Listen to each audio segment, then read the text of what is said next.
a lot of questions on what we can make or what you all can make at home that wouldn't require you to have all the equipment for brewing a beer, but yeah, you still want to make something with alcohol. So there's something that you can do that's very, very simple, very easy, and that is hard apple cider. So that's what we're going to make. You need two things, ingredients-wise. You need apple juice and you need yeast. Today I'm using a champagne yeast. There are a lot of yeasts out there that are specifically for making hard apple cider. Those tend to make the apple cider a little bit more on the sweet side. My palate, myself, I don't particularly like very sweet apple cider, so I'm using a wine yeast today so that the cider is a little bit more on the dry side, which is what I tend to like. Also, one of the things that I would highly recommend, or that you guys have to do, make sure your sanitation is extremely good and that you're careful about making sure you wash everything. It would be a good idea for you to have some Star San on hand so that you can sanitize everything. I washed our carboy here, sanitized it, and then I have the lid, and this is called a bung, TP for my bung whore, the bung, and just having it dipped there in Star San so that we can make sure that it is totally sanitized and clean. We don't want any bacteria getting into our apple cider, our beer, whatever it is that we're making. It will absolutely ruin it and all the work you did, for nothing. So let's get started. So apple juice. Today we're making 5 gallons of hard apple cider. So I have 5 gallons of apple juice. We probably won't use all 5 gallons. We'll probably fill it to about this line right here, because once the fermentation gets going, there's going to be a lot of bubbling, a lot of frothing, and we need to leave space for that. We don't want that to overfill, end up blowing the bung off and the air lock off some space so that that fermentation can happen and everything is fine. So let's go ahead and start filling this up. And actually, you know what? This is going to work out great. This is 5 gallons. I forgot. I realized that this is a 6-gallon carboy. So this is going to work out perfectly. Just keep in mind that if you are using a smaller carboy, that you definitely leave that space for the fermenting.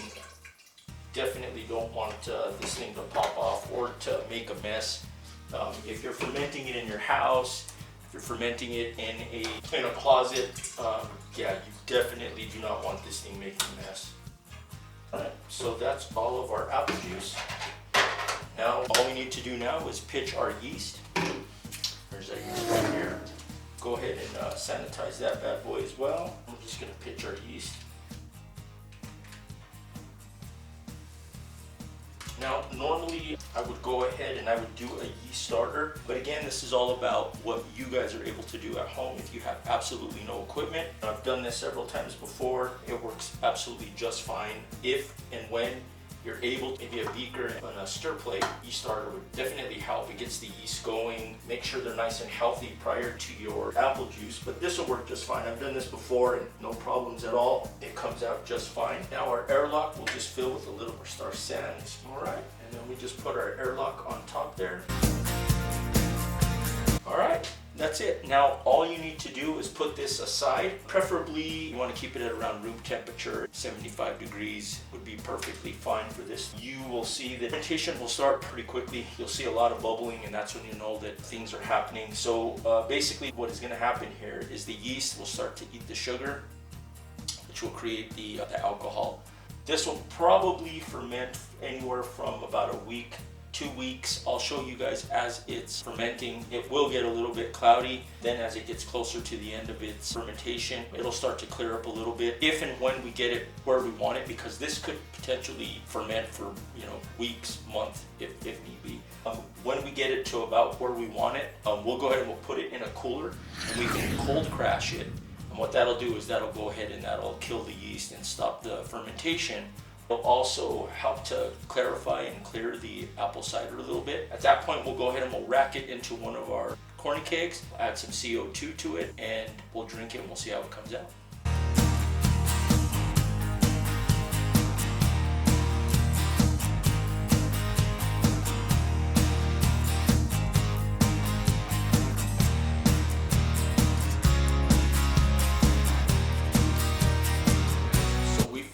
excited to try this hard apple cider that we made a little while ago, and I think you guys will be very happy with it. I know I'm very happy with it. Very easy to make. Again, it's just apple juice and yeast. The champagne yeast that I used turned out really good. It is a little bit dry, exactly what I was expecting. It's got a very nice color. The smell,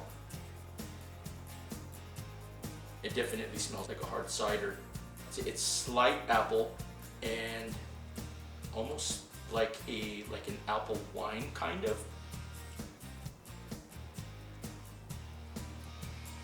And like a peach or an apricot, which is pretty interesting. So let's go ahead and give this a shot, see how it tastes.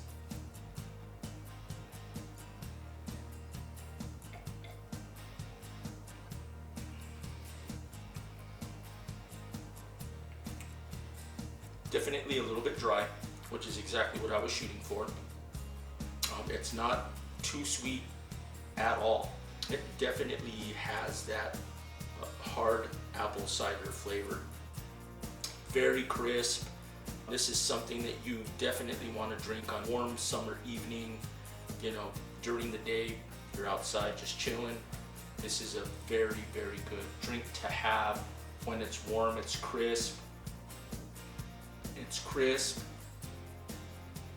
When I first hooked the keg up to the CO2, I had it set at 30 psi for a couple of days, and then I turned it down to 10 psi to serve, and it came out perfect. It had a nice little head, still very sparkly as you can see, but the flavor is fantastic. If you guys want to make this hard apple cider, again, it's very easy. You can use a bucket. Preferably you want to use a bucket that is food grade. And if you do not have a bung and you don't have an airlock, you can use the hose going from your bucket and then have that go into a jug of sanitizer. That'll work. That'll just allow it to ferment and blow off that CO2, but it won't allow any of that oxygen to come back in or anything that can cause it to allow bacteria and go bad. But it's very easy to make. Again, you saw what I did. It was just literally apple juice. Again, I used champagne yeast. If you do like a little bit of a sweeter hard apple cider, you can buy a hard apple cider yeast. That will definitely give it that sweeter profile. It won't be so dry. But to me, this is perfect. This is fantastic.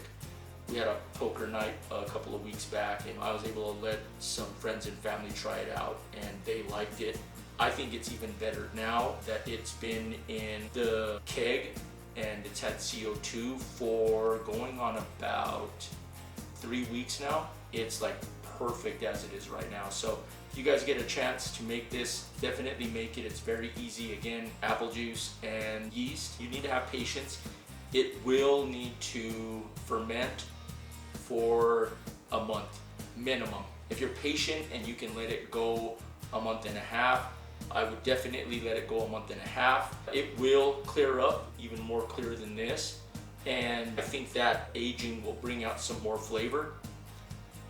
But again, very, very easy. Every single one of you can make, and you can enjoy it, bottle, and then you would go ahead and you would cap it, put it aside for a couple of weeks, let it ferment so that you get the CO2 and the sparkling. Again, you guys, something very, very easy that you all can make, that you can enjoy over the summer. For any friends and family that want to come and partake and try it out, you know how to get a hold of me. I hope you guys enjoy this. I hope you guys get a chance to make it. And if you enjoy my video, please hit that like button, subscribe, and hit that alert so anytime I have any other videos come out, you guys get a chance to see those videos. I appreciate you guys taking the time to watch this. I hope you guys enjoy it. The next video that I'll be making is the Saison that I made going on, I believe, about 3 weeks now. That Saison is just about done. That'll be the next video that comes out. I appreciate you all. Cheers.